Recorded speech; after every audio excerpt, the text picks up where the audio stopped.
अस्सलाम वालेकुम dear students, friends and subscribers. Dear students, आज हमारा टॉपिक है डिप्लोमेट्स एंड डिप्लोमेसी।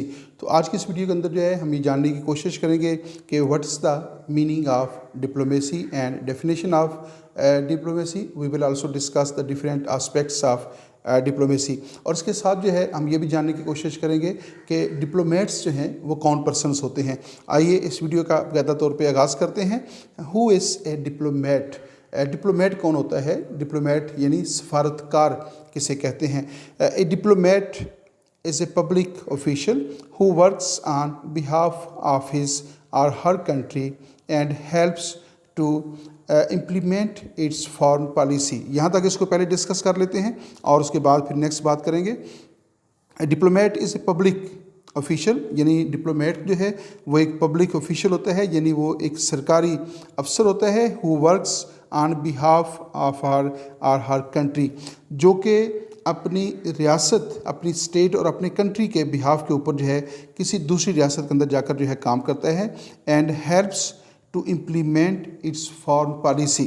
तो हर रियासत जो है उसको दूसरी रियासतों के साथ जो है रिलेशनशिप कायम करना पड़ते हैं और उन रिलेशनशिप को डिज़ाइनिंग करने के लिए जो है रियासत फॉरेन पॉलिसीज़ बनाती है। और फॉरेन पॉलिसी जो है उससे इस बात का अंदाज़ा होता है कि किस रियासत के दूसरी रियासत के साथ तल्लुकात की क्या नोयत है। तो रियासत जो फॉरेन पॉलिसी बनाती है उस फॉरेन पॉलिसी को इम्प्लीमेंट करने के लिए, उस फॉरेन पॉलिसी के ऊपर अमल करने के लिए और अमल दरामद करने के लिए जो ऑफिशियल्स मुकर्रर किए जाते हैं, जो सरकारी नुमाइंदे मुकर्रर किए जाते हैं, they are known as diplomats. तो डिप्लोमेट से मुराद, ये जो अभी हमने स्टेटमेंट आपके सामने पेश की है, इसके मुताबिक डिप्लोमेट से मुराद जो हैं वो पब्लिक ऑफिशियल्स हैं, वो सरकारी अफसरान हैं या सरकारी नुमाइंदे हैं, जिनका बेसिक काम ये होता है कि वो रियासत की जो फॉरेन पॉलिसी होती है, जिसके ज़रिए एक रियासत दूसरी रियासत के साथ अपने जो इकनॉमिक रिलेशंस हैं, पॉलिटिकल हैं, सोशल हैं, कल्चरल हैं, या इनका तल्लुक़ किसी भी मामले के साथ है, तो उस पॉलिसी को इम्प्लीमेंट करने के लिए, उस पॉलिसी के ऊपर अमल करने के लिए, अमल दरामद करने के लिए जिन लोगों की ड्यूटी लगाती है या जो नुमाइंदे मुकर्रर करती है, या जो उसके जो रिप्रेजेंट होते हैं, उन लोगों को जो है डिप्लोमेट्स कहा जाता है। तो डिप्लोमेट्स का बुनियादी काम क्या हुआ? रियासत की जो फॉरेन पॉलिसी है उसके ऊपर अमल दरामद करना। दो diplomats do occasionally work domestically with in their own country. तो डियर स्टूडेंट्स, ज़रूरी नहीं होता कि तमाम जो डिप्लोमेट्स हैं वो दूसरे मालिक में जाकर ही काम करें। डिप्लोमेट्स जो होते हैं वो अपनी रियासत में रहकर भी जो है रियासत की जो फॉरेन पॉलिसी है उसके ऊपर अमल दरामद करने के लिए जो है वो अपना असर रसूख, जो अपनी टेक्निक्स जो है हम इस्तेमाल करते रहते हैं। तो डिप्लोमेट्स जो है वो अपनी रियासत में रहकर भी काम कर सकते हैं। दोबारा इसको देखिएगा, दो diplomats do occasionally work domestically within their own country. They usually are sent to a foreign nation and are based on an embassy or consulate. तो डिप्लोमेट्स जो हैं वो अपनी रियासत के अंदर रहकर भी अपने फ़रज़ सर अंजाम दे सकते हैं, लेकिन अमूमन जो है जो डिप्लोमेट्स होते हैं उन्हें दूसरी रियासतों के अंदर जो है फॉरेन पॉलिसी के ऊपर इम्प्लीमेंटेशन करने के लिए, अमल दरामद करने के लिए जो है दूसरी रियासतों के अंदर भेजा जाता है। एक रियासत के दूसरी रियासत से जो मफादात वाबस्ता होते हैं उन मफादात का तहफ़्फ़ुज़ करने के लिए जो है जो नुमाइंदे मुकर्रर किए जाते हैं उनको डिप्लोमेट्स कहा जाता है। लेकिन ज़रूरी नहीं कि वो डिप्लोमेट्स जो हैं वो दूसरी रियासत में जाकर ही काम करें, वो अपनी रियासत की हदूद में रहकर भी ये फ़रीज़ा जो है वो सारे अंजाम दे सकते हैं। आइए नेक्स्ट स्लाइड की तरफ चलते हैं। हमारे पास नेक्स्ट स्लाइड है, top countries with most diplomatic missions abroad. तो हर रियासत जो है उसकी दूसरी रियासत के साथ जो तल्लुकात होते हैं उसके मुताबिक जो है हम यहाँ पे देख रखे हैं कि कौन सी रियासत जो है उसके दूसरी रियासतों के मफादात कितने वसी हैं। इस बात का अंदाज़ा जो है आप वहाँ पे जो नंबर ऑफ़ डिप्लोमेट्स होते हैं इससे भी कर सकते हैं। मसलन इस वक्त जो है जो चाइना है वो दुनिया का सबसे बड़ा मुल्क है इस हवाले से कि उसके टोटल डिप्लोमेट्स जो हैं जो दूसरे मुल्कों में काम कर रहे हैं उनकी तादाद जो है वो 276 है। और दूसरे नंबर पे जो है यूएसए है और उसके डिप्लोमेट्स जो ऑफिशियल उसने डिक्लेयर कर रखे हैं उनकी तादाद है 273। और जो फ्रांस है उसके डिप्लोमेट्स की टोटल तादाद है 267।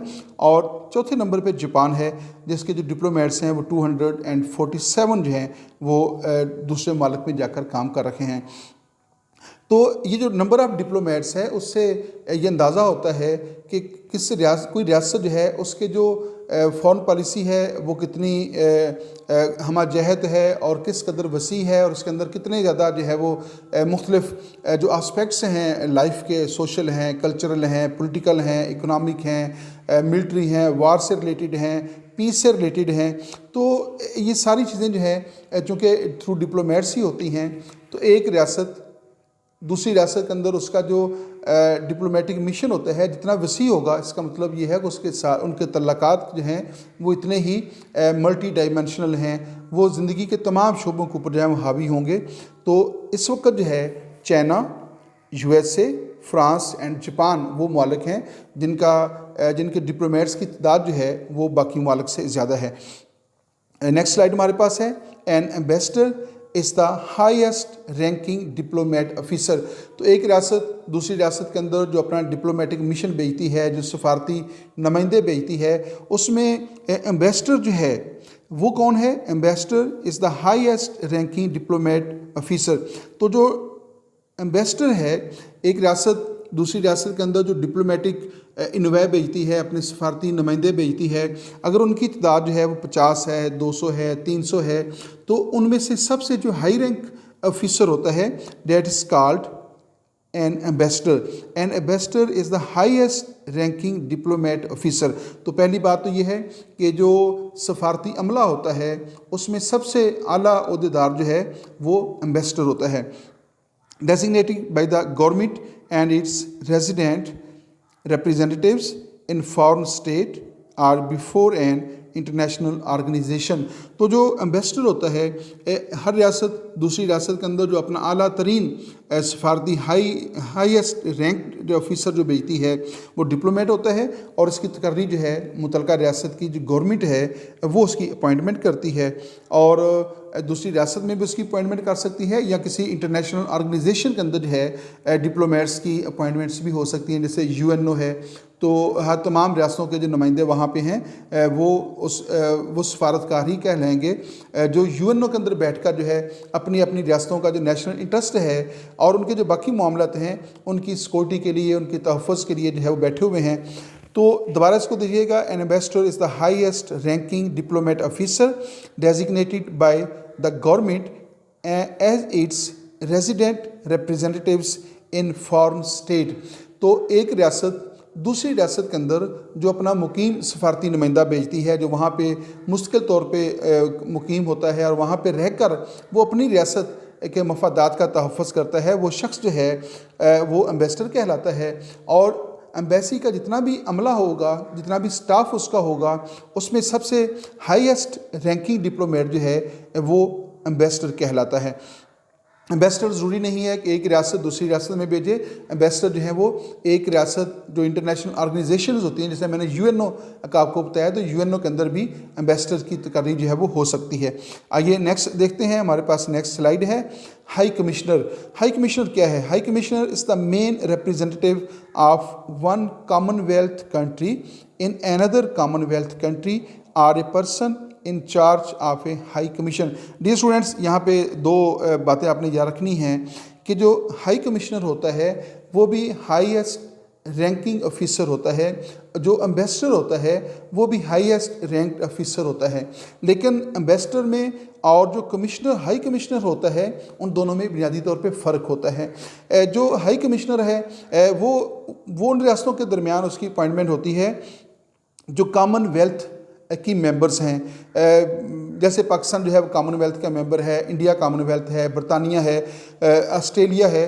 तो एक कॉमनवेल्थ कंट्री जो है जब दूसरे कॉमनवेल्थ कंट्री के अंदर जो है अपना सफारतखाना खोलता है तो उसमें जो सफारतखाने का जो हाईएस्ट रिप्रेजेंटेटिव होगा वो हाई कमिश्नर कहलाएगा।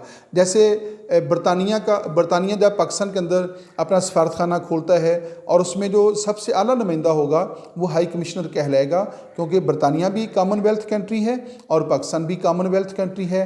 इस तरह पाकिस्तान भी कॉमनवेल्थ कंट्री है और इंडिया भी कॉमनवेल्थ कंट्री है। तो ये दोनों मुल्क जो हैं ये हाई कमिश्नर जो है जो अपनी तकर्रियाँ करते हैं। लेकिन ऐसे मुल्क जो कॉमनवेल्थ कंट्रीज़ नहीं हैं, जैसे अमेरिका कॉमनवेल्थ में शामिल नहीं होता, तो अमेरिका जो है वो जो सफारती अमले का जो सबसे आला नुमाइंदा होता है, ऑफिसर होता है, उसको हाई कमिश्नर नहीं कहता, उसके लिए वो एम्बेसडर की टर्म इस्तेमाल की जाती है। तो पाकिस्तान का अमेरिका के अंदर जो नुमाइंदा हाईएस्ट ऑफिशियल मुकर्रर होगा वो एम्बेसडर कहलाएगा, और अमेरिका पाकिस्तान के अंदर जिस आला सफारती नुमाइंदे की तकर्री करेगा उसको भी एम्बेसडर कहा जाएगा। तो एक कॉमनवेल्थ स्टेट जो है जब दूसरी कॉमनवेल्थ स्टेट के अंदर अपना हाईएस्ट रैंक्ड ऑफिसर मुकर्रर करती है फॉर द डिप्लोमेटिक ड्यूटीज़, तो वो हाई कमिश्नर कहलाता है। जबकि जो नॉन कॉमनवेल्थ कंट्रीज़ हैं उनका जो सबसे आला जो सफारती नुमाइंदा होता है वो हाई कमिश्नर कहलाता है, वो एम्बेसडर कहलाता है। उम्मीद है कि आप हाई कमिश्नर और एम्बेसडर के दरमियान जो है फ़र्क को समझ चुके होंगे। आइए हम नेक्स्ट स्लाइड की तरफ चलते हैं। हमारे पास नेक्स्ट है what is difference between high commissioner and embassy. ये मैंने आपको डिटेल से बता दिया है कि हाई कमीशन और एम्बेसी में क्या फ़र्क है। Ambassadors are diplomatic missions of officials sent to non commonwealth states. जो नॉन कॉमनवेल्थ स्टेट्स हैं वहाँ जो सफारती नुमाइंदे भेजे जाते हैं वो एम्बेसडर्स कहलाते हैं। High commissioners are diplomatic missions sent to commonwealth countries. और जो हाई कमिश्नर हैं वो कौन हैं, वो कॉमनवेल्थ कंट्रीज़ के अंदर जो आला सफारती नुमाइंदा होता है वो हाई कमिश्नर कहलाता है, और जो नॉन कॉमनवेल्थ कंट्रीज़ हैं वहाँ जो आला सफारती नुमाइंदा होता है वो एम्बेसडर कहलाता है। हमारे पास नेक्स्ट है what is a female ambassador called. तो आमतौर पे हम एम्बेसडर का लफ्ज़ ही इस्तेमाल करते हैं, लेकिन अगर जो फीमेल एम्बेसडर होगी उसके लिए कौन सी टर्म इस्तेमाल की जाती है। एम्बेसडरस मींस ए फीमेल एम्बेसडर, तो एम्बेसडर मींस ए मेल एम्बेसडर जो है, तो मेल के लिए एम्बेसडर है, और एम्बेसडरस जो है वो फीमेल के लिए जो है। अगर रियासत का सबसे बड़ा जो डिप्लोमेटिक मिशन है उसका सबसे बड़ा जो सफारती नुमाइंदा है वो फीमेल है, then he will be called ambassadress, और अगर मेल है then he will be called ambassador. तो मेल के लिए एम्बेसडर और फीमेल के लिए एम्बेसडर्स की टर्म जो है वो इस्तेमाल की जाती है।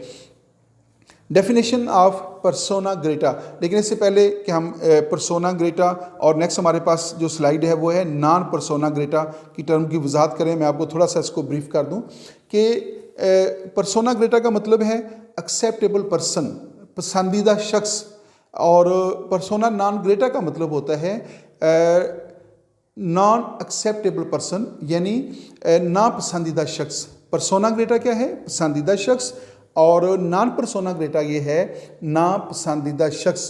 तो हर रियासत जो है उसको ये हक हासिल है कि जब भी कोई रियासत दूसरी रियासत के अंदर अपना सफारती नुमाइंदा भेजती है तो वो रियासत जो है अगर उसको वो एक्सेप्टेबल होगा, यानी अगर पाकिस्तान इंडिया के अंदर कोई सफारती नुमाइंदा भेजता है या इंडिया पाकिस्तान में भेजता है, तो अगर दोनों रियासतों के लिए वो एक्सेप्टेबल है then he will be called persona Greta.